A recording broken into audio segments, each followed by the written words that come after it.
Breaking news! Dreamworld's multi-million-dollar expansion has been approved. For those of you who don't know, Dreamworld has been looking to expand and develop the land surrounding the park, reutilizing the space for shops, dining, accommodation, and a resort hotel. This has been going on for some time now, and today the Deputy Premier Jared Blagey announced that the application has been approved. Today I can announce that I have signed off and I have approved the master plan for Dreamworld, and the Dreamworld expansion is good to go. This is a win for tourism, it's a win for jobs, it's a win for housing, it's a win for retail and hospitality industry. In an article on 9.com.au, it says the 55.3 hectare master plan, which incorporates the existing theme park site as well as adjoining land, is slated to have 4 key precincts, including the existing theme parks Dreamworld and Whitewater World, as well as ecotourism attractions, a hotel resort complex with hospitality, retail and entertainment venues, and a town centre precinct with housing, retirement and residential care facilities. Dreamworld CEO Greg Yong would not put a dollar figure on the entire master plan today, but said the hotel development alone would cost more than $200 million. This is incredibly exciting news for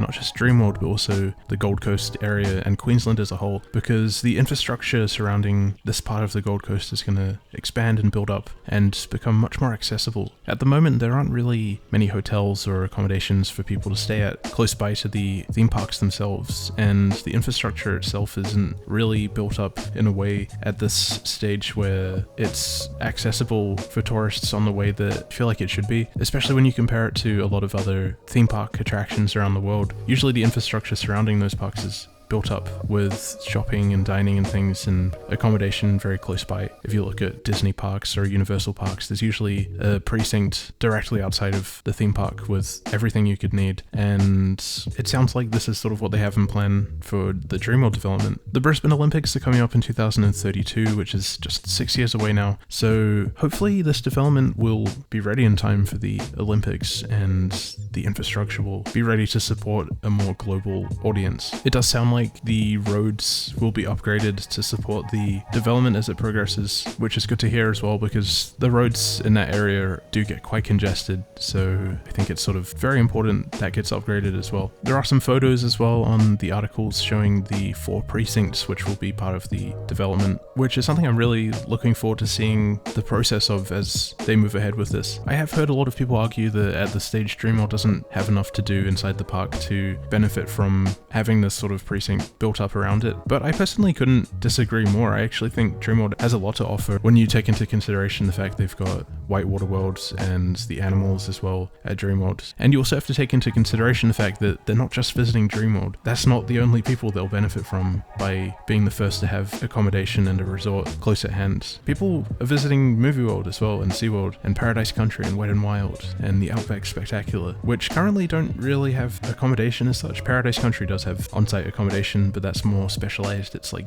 glamping. So if Dreamworld beats them to this, they could be essentially the only option for accommodation for people visiting those parks. SeaWorld does have the SeaWorld Resort, obviously, but in this area of the Gold Coast, there isn't really anything like this. So this is fantastic news for Dreamworld. And I'm not saying this to sort of frame Dreamworld as the only ones benefiting from it, because obviously if there's accommodation and more options for people to choose from nearby, then it'll drive more business to the other parks as well, which is fantastic for everyone, as well as all the jobs it will create and improvements to the local area, from road infrastructure, travel options, and housing as well. I'm really excited to see what kind of theme they go for with the accommodation. I've been very fortunate to visit a lot of Disney parks around the world, and I'm a big fan of the sort of hotels that they offer, which really incorporate a sort of theme for each hotel. My personal favorite is the Hollywood Hotel in Hong Kong Disney, and I could really see something like this working well at Dreamworld. Obviously not themed to Hollywood, but something of a similar standard would be absolutely perfect. There's also some concept art showing off how the precinct might look, and even from the simple image you can see the area is really on track to be built up into something much larger. It almost looks more like a city. Part of the development also includes an ecotourism tourism attraction, so I do hope they retain a lot of the natural scenery and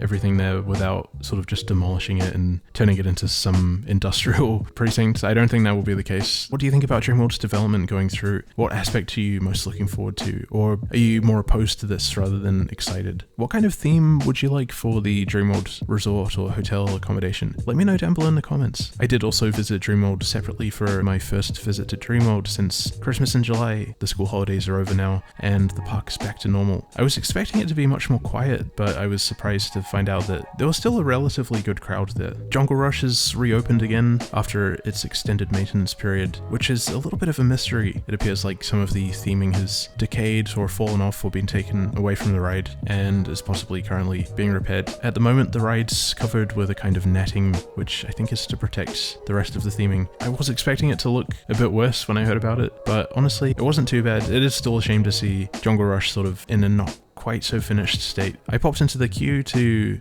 give it a ride, but it looks like the fast track queue and the regular queue have been combined into one, and I think they were only running one train, so I didn't really have a chance to ride it on this visit. Hopefully I'll get to enjoy it next time. So I'm not sure if anything's changed as such in Jungle Rush. There's also been the addition of some new sweets available at the Main Street Emporium. Some Kenny and Belinda heads, which look very tasty and very cute. The hot dog cart has returned in front of King Claw. It didn't appear to be open during my visit, but it's good I get to have another food option in the park. Although I've never personally tried the hot dogs at Dreamworld. It looks like some mysterious work is going on outside Motocoaster, which is exciting to see. Lots of walling has been put up, and there's clearly something happening. I wonder if this is part of a new attraction, or if Motocoaster's getting an upgrade. What do you think's going to happen with Motocoaster? Do you think we're going to just get a retheme and some upgrades to the track and ride vehicles? Or are they going to tear it down and build something completely new? Let me know what you think down below in the comments. That brings me to the end of this update from Dreamworld. I hope you enjoyed. Feel free to leave a like, a friendly comment, or subscribe for more, and I'll see you next time. And before we finish, I'd like to give a very special thank you to the members and sponsors of Team YumYum for supporting my content.